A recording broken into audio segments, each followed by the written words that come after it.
The world woke up assuming nothing fundamental had shifted, refreshing news feeds, clearing inboxes, watching tickers crawl, while, almost imperceptibly and without the choreography of a Silicon Valley keynote, an entire continent moved a slider that could reset the century. A population nearing 1.4 billion, close to one-fifth of humanity, pivoted away from big tech's gravity well and onto a network designed, governed, and routed by Africans for Africans. For decades, we were sold the romance of a neutral, borderless internet.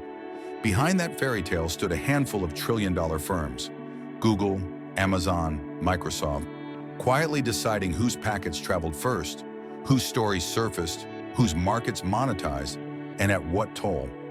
What unfolded today is not merely the commissioning of new cables or a fresh data center ribbon cutting.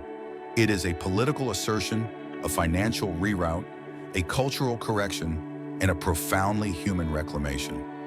Picture a digital economy projected north of $180 billion by 2025, no longer siphoned into distant clouds, but recirculating through local exchanges, local companies, local paychecks.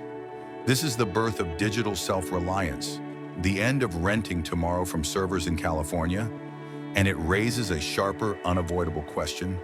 Are we watching the first sunrise of genuine network freedom, or lighting the fuse on a wider contest over who authors memory, knowledge, and meaning in a connected age? In a moment streamed from capitals and campuses, the African Union presented a Continental Internet Exchange fabric, a backbone of terrestrial fiber and cross-border IXPs, sovereign clouds in African cities, shared protocols and peering policies. That does more than carry bits. It broadcasts a stance. For years, everything from scholarly journals to small remittances detoured through faraway hubs before returning home. Now that loop closes. Value that once leaked as transit fees and storage rents accrues domestically, building jobs, cutting end-user prices, and insulating dignity. Early modeling says localizing even a fifth of the traffic could keep nearly $10 billion per year on the continent. Capital redirected from foreign ledgers into last-mile build-outs, STEM scholarships, municipal clouds, and startup runways. But beneath the celebration sits the question realists insist on. When a block this young and this vast exits the American Information Highway and paves its own road, what becomes of the ad-funded engines that profited from African attention? The geopolitical leverage tied to data visibility and the assumption that the North will forever arbitrate the South's search results? The road here was paved through hardship. The first drag was cost. Nations paid billions annually to lease bandwidth and compute abroad rather than accumulate them at home. The second was latency dressed as fate. A file from Lagos to Nairobi routinely bounced through Frankfurt or Ashburn, seconds swelling into friction. Friction into lost bids, lost classes, lost care. The third was concentration. A few platforms functioned as unelected customs officers for African information, deciding what moved, how quickly, and under which rules. Globalization with velvet gloves. The counter-design answers all three at once. Imagine 100,000 kilometers of optic fiber lacing deserts and forests, trading posts and ports, township clinics and innovation hubs, until maps look less like disconnected islands and more like a single circulatory system. Imagine 40-plus regional and hyperscale data centers, not in London or San Jose, but in Accra, Kigali, Nairobi, Johannesburg, Abidjan. Each one a heat and dust-tolerant cathedral of racks where traffic terminates close to the people who generated it. Imagine a lattice of well-peered IXPs so that a message from Cotonou to Kampala doesn't pay a tariff in Paris, and content caches tuned to elevate African languages, archives, and arts rather than bury them behind generic relevance scores trained far away. The economics shift immediately. Keep traffic local and wholesale costs can fall by a third or more.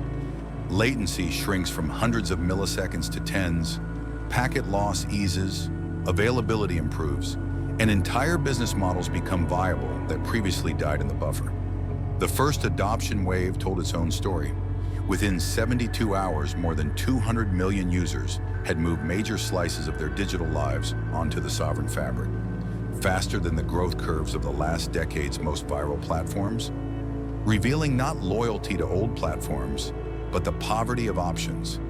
In Lagos, researchers finally downloaded journals without the transatlantic round trip. In Nairobi, shopkeepers watched payment failures drop and margins rise.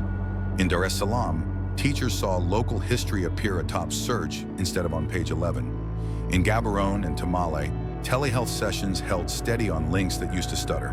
Markets noticed too. Keep momentum and $25 billion a year in ads, compute, and services that once exited the continent could stay inside it. Accelerate, and the figure plausibly doubles. Money that ceases to be rent for permission to participate and becomes investment in capacity that compounds. For Silicon Valley's incumbents, the shock is architectural as much as fiscal. A fabric that doesn't route by default through Mountain View's caches, US East 1, or Redmond's Enterprise Edge simply won't bow to the same knobs and dials. Dashboards lit up in California as entire heat maps cooled. In Washington and Brussels, hearings and memos surface the deeper worry. When visibility declines and dependency wanes, so do the old levers. Threats to throttle, cajole, or narrate. Elsewhere, curiosity overtook alarm. Brazil, Argentina, and Chile formed study groups on a South American sovereign backbone. India and Indonesia revived arguments that billions of their citizens should not keep subsidizing foreign clouds. Gulf states pointed to Africa as proof that data non-alignment is feasible. European officials, long the self-styled custodians of digital rights, confronted a paradox. A precedent that could ripple into their own dependencies and commercial contracts. If the world fragments into regional networks, is that the death of a universal internet or a more honest distribution of authorship and accountability? On the ground, the dividend is felt in human terms. Wholesale costs drop, ISPs pass savings through, households that paid the world's highest prices per megabyte finally see relief. Clinics cache medical libraries in local racks. Rural nurses message specialists over links that don't time out. Farmers receive weather and soil advisories in Hausa, Amharic, Wolof, and isiZulu. Schools stream content without jitter in voices students actually recognize. This isn't gadgetry, it's practical emancipation, the ability to learn, heal, trade, and remember without seeking a foreign platform's permission. Politically, the symbolism is starker still. Infrastructure confers agency. When you hold the keys to the exchanges, the resolvers, the racks, you become less vulnerable to external kill switches, less susceptible to invisible edits of public discourse. Leaders like Ibrahim Traoré frame this plainly. In a century where power is measured as much in routes and resolvers as in regiments and reserves, digital non-alignment is not a luxury. It is the substrate beneath every other form of independence. But autonomy and accountability must rise together. The same cables that shield citizens from foreign dragnet surveillance could, mishandled, become domestic instruments of control. The promise of a freer network must be guarded by law, oversight, and civic habit, so that sovereignty doesn't change the color of censorship, only its address. Culture may be where the revolution bites deepest. With nearly 60% of the population under 25, identity is braided through interfaces and recommendation engines. When ranking functions are tuned to surface African archives, epic poetry, scientific contributions, and contemporary arts, when creators can monetize in-region without surrendering half their margins to distant intermediaries, then a different canon takes root. A child in Arusha who searches in her language and sees herself reflected learns to expect respect from her tools. That expectation becomes policy soon enough. None of this dissolves resistance. It would be naive to assume the United States and its allies will watch markets worth tens of billions shift without countermoves. Lobbying in standards bodies, litigation framed as safety, subsidy-fueled price wars, new forms of conditional partnership. Inside Africa, the work is steep. Finance must meet fiber. Grids must grow more reliable. Talent must scale from fiber splicers to kernel engineers, from trust and safety teams fluent in local contexts to cryptographers building secure, low-power protocols. Regional trust will be tested by outages, misconfigurations, and the occasional scandal. Yet one myth has already shattered. The myth that high technology is a climate, not a choice. Once seen, that cannot be unseen. The macro shifts follow. Venture models recalibrate when exit routes no longer assume foreign custody of data. Diaspora remittances tilt from consumption to co-ownership of platforms and neutral hubs. Procurement cultures that reflexively picked foreign vendors learn to benchmark local performance and resilience. If Latin America or Southeast Asia follow with their own sovereign fabrics, analysts estimate $200 to $300 billion per year could migrate from a few Western balance sheets to regional ecosystems. And the map of influence on the internet will look less like an empire and more like a mosaic. Is that fragmentation or long-deferred federalism for the web?